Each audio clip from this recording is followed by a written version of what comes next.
the coming Earth changes. An example being George Lucas talking about 2012 to a stun to Seth Rogen for 20 minutes. So along with your inside sources, are you watching the activities of politicians and celebrities to gauge if the Earth changes are about to escalate? I don't. I mean, no, I don't watch what these people do. I rely on my private sources. When you say my private sources in the military and in the private sector that I know and I trust. Okay, thank you. Chuck, you have a question for John? Yes, John, I'm kind of wondering. There are quite a few people out there that are considered kind of watchers, and you're one of them. I'm one of them, and a number of people I know are watchers. Will we be the ones that get the forewarning, letting us know when it's time to dig in or bug out, whatever their choice is, based on events? Right. Well, the time to dig in is really past. If you're going to build a steel reinforced concrete shelter and have a commercial contractor do it for you, you're looking at about a 1 year lead time, depending on the size of it and how busy the contractor is. Getting a contractor to do anything at all, build a garage in 6 months from the time you call them up until the time you're parking your pickup truck inside the garage is about right. So we're basically out of time if you're going to be building anything that involves a construction project. I'm not saying don't do it. I'm saying time is very short. People, it seems to be part of our American culture. People want to be looking for a date, and then they'll do something once they got a date. Well, it's a time frame, and we're in the time frame right now. And given the enormity, people need to just convince themselves it's real and get busy. Well, let me ask you something. One little quick question here, John. It's came to my attention that through a neighbor that does a lot of construction work for a lot of municipalities has contracted with a number of local towns to build swimming pools. And my question is, have you heard possibly of something like this being used as like a water disaster relief for local areas? It's just kind of an oddity that's kind of popped up to me lately. I'm not aware of that personally. No, no, I'm not. Municipal water, a swimming pool, even a fairly good-sized swimming pool, is not a whole lot of water unless it's a massive swimming pool. But your average Olympic-sized swimming pool for a city would be not much water at all. Well, I appreciate that, John. It's kind of something that's really just kind of struck me as odd. Yeah, for 2 or 3 families, a swimming pool would be a huge amount of water, but for a city, it's nothing. Yeah, 20,000 gallons wouldn't last long with 30,000 people. No. Not at all. Well, thank you, John. I'll hand you back to Jules now. Okay. Thanks, Yes, certainly. It's Diane B here. There's been some information coming out on the net over the last little while that scientists now appear to have made a mistake when they were looking at the possibility of solar flares affecting the Earth. In other words, they're kind of thinking, well, maybe they are going to. Now, while they're saying out that it's going to cost about $2 trillion to fix the electrical system, and it could take 10 years, and there might be no fuel at the pumps, and maybe the electrical grids are going to go down, they're not telling the people that planes will fall out of the sky and satellites will fall out of the sky and ships will have no navigation and lifts won't work and trains, especially the high-speed ones that run on electricity, will just crash, as well as the everyday things like hospitals and generators that won't work. Do you have any intel on what the government is planning to do, if anything, to make people aware that they don't figure this out for themselves? I mean, this sounds like a very dangerous situation. Well, it is, Diane. There's been quite a few mainstream stories about the threat posed by these solar flares, coronal mass ejections. I don't know that very many people pay attention to them, but there has been mainstream attention. But your question, reading between the lines here, what you're saying in so many words is that once the system's down, let's back up a moment here. When we have a localized power grid outage, everything else works. And men typically will stay at motels and hotels and restaurants outside the damaged area, maybe 5 or 10 miles, and drive in to do repair work and then return there at night. And they have a complete support system outside the damaged area that's completely functional with everything up and running.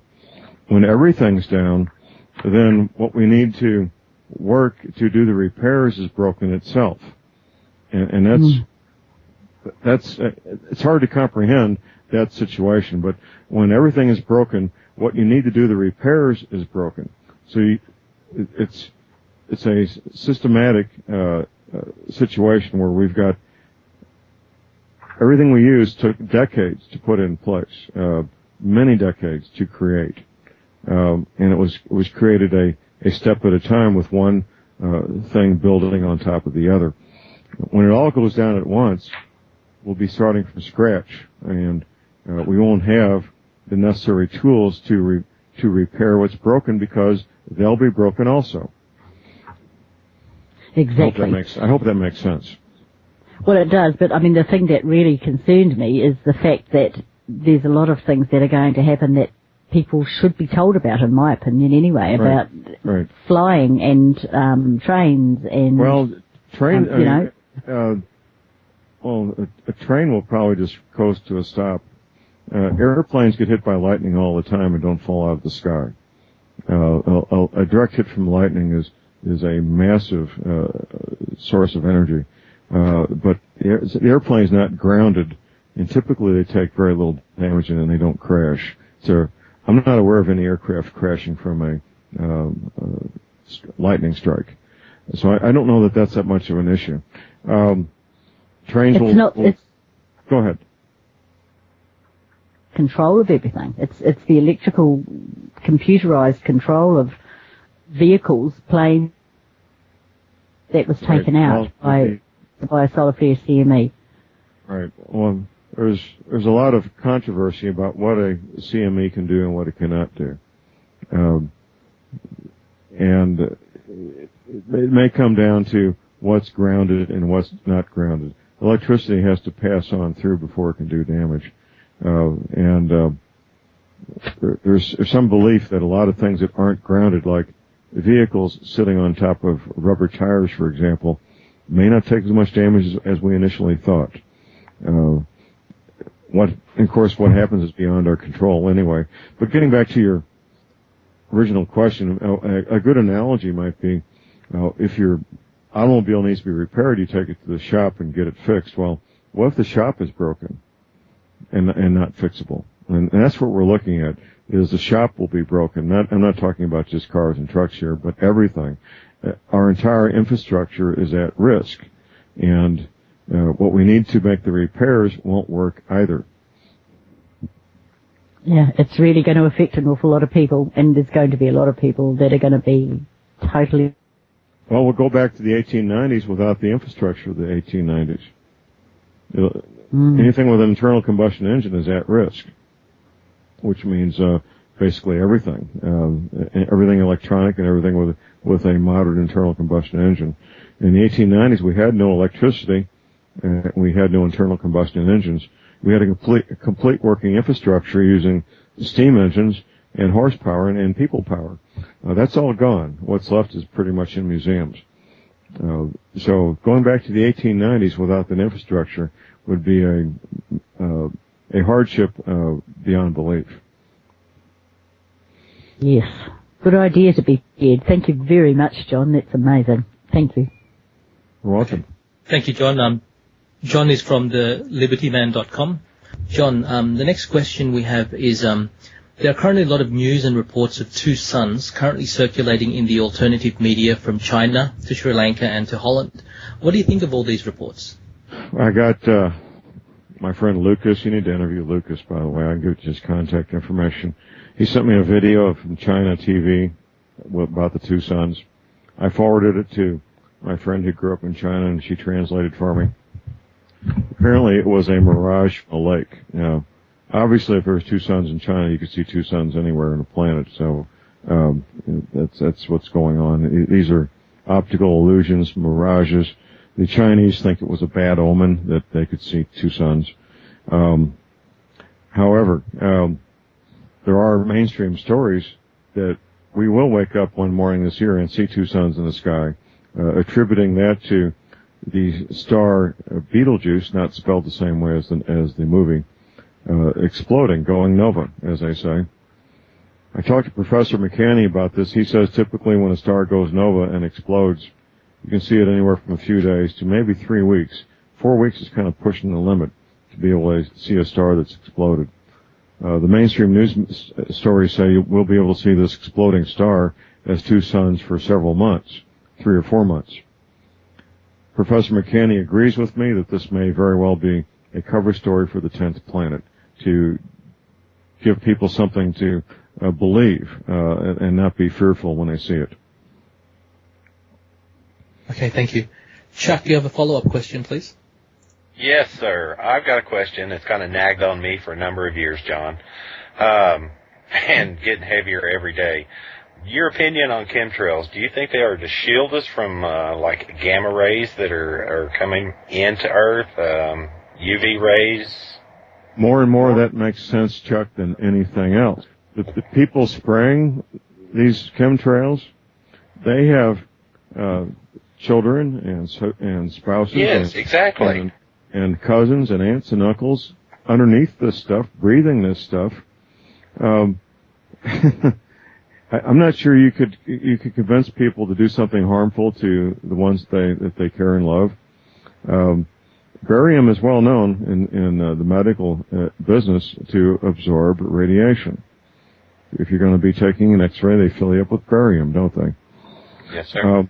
And that's one of the things they're spraying. So I'm certainly getting more and more confident that is in fact what they're doing. They're attempting to protect us from these harmful radiation coming from space. That seems to be the case. Well, that's kind of my conclusions too, John. And all of the solar activity, we've just been absolutely blitzed with them. But these guys, when they park these planes and get out of the plane, they're breathing the same air the rest of us, aren't they? Exactly. Yeah. But I appreciate your thoughts on that, John, very much so. Back to Dead you. Poet. Thank you, Chuck. Dead Poet, do you have a question for John? Yeah, hello, John. Thank you again very much for coming on, giving us your time. You've mentioned movies. I'm also, I like to watch movies and sort of look for, things in them, symbolism, possible messages, things like that. The movie Waterworld, when the movie actually came on, it didn't really say a whole lot about what caused it, but the original trailer, it started out by saying that the sun was our demise, and it says that the temperatures climbed and all the ice melted and the land started to vanish. Is the way the movie played out a type of scenario you think to be possible in our future, given that they sometimes give us clues? And that's, even perhaps something short, we could maybe even go into an ice age. So do you see a Waterworld type of a scenario? I've seen the film also. It's a well done science fiction film. Kevin Costner, right? Anyway, yeah. With gills behind his Yes, ears. with gills. Yes, the new and improved Kevin Costner. Kevin Costner with gills.